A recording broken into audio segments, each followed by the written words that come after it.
नमस्कार,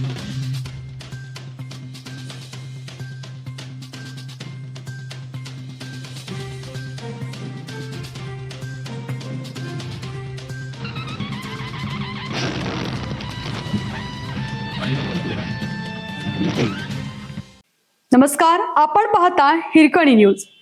हिरकणी न्यूज प्रत्येक क्षण ताज्या घडामोडी आणि महत्त्वाच्या प्रत्येक बातमीसाठी नेहमी तत्पर. 10,000चे 10 लाख करण्याच्या आमिषाने महिलेला 22 लाखांचा गंडा.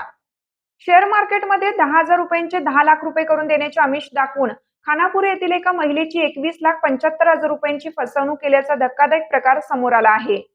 या प्रकरणी संजीवनी शिवाजी भगत राहणार खानापूर यांच्या फिर्यादीवरून शिव प्रायव्हेट लिमिटेड ब्रोकर कंपनीच्या राजेश नावाच्या व्यक्तीविरोधात विटा पोलीस ठाण्यात गुन्हा दाखल करण्यात आलाय.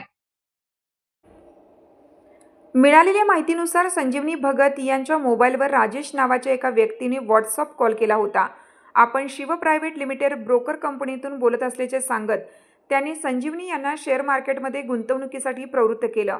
सुरुवातीला 10,000 रुपये भरून घेतल्यानंतर त्यावर भरघोस परतावा मिळाल्याचे भासवून राजेशने फिर्यादीचा विश्वास संपादन केला. यानंतर तुमचे शेअर्स होल्डवर असून त्यासाठी मार्जिन म्हणून जादा रक्कम भरावी लागेल अशी बतावणी त्यांनी केली. त्याच्या आमिषाला बळी पडून संजीवनी आणि त्यांचे पती शिवाजी यांच्या संयुक्त बँक खात्यातून 21 मे ते 22 जून या कालावधीत वेगवेगळ्या बँक खात्यावर तब्बल 21,75,000 रुपये वर्ग करण्यात आले. पैसे उकळल्यानंतर संशयित राजेशने संपर्क तोडला. आपली फसवणूक झाल्याचे लक्षात येताच संजीवनी भगत यांनी विटा पोलीस ठाण्यात धाव घेऊन तक्रार दाखल केली.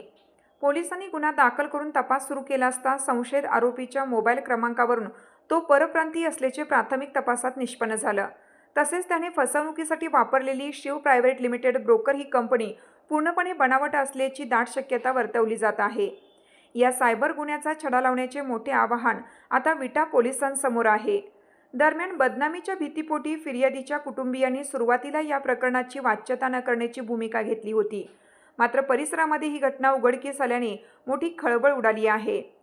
अनोळखी फोन कॉल्स आणि ऑनलाईन गुंतवणुकीच्या भूलथापांना नागरिकांनी बळी पडू नये असे आवाहन पोलीस प्रशासनाच्या वतीनं करण्यात आलं आहे.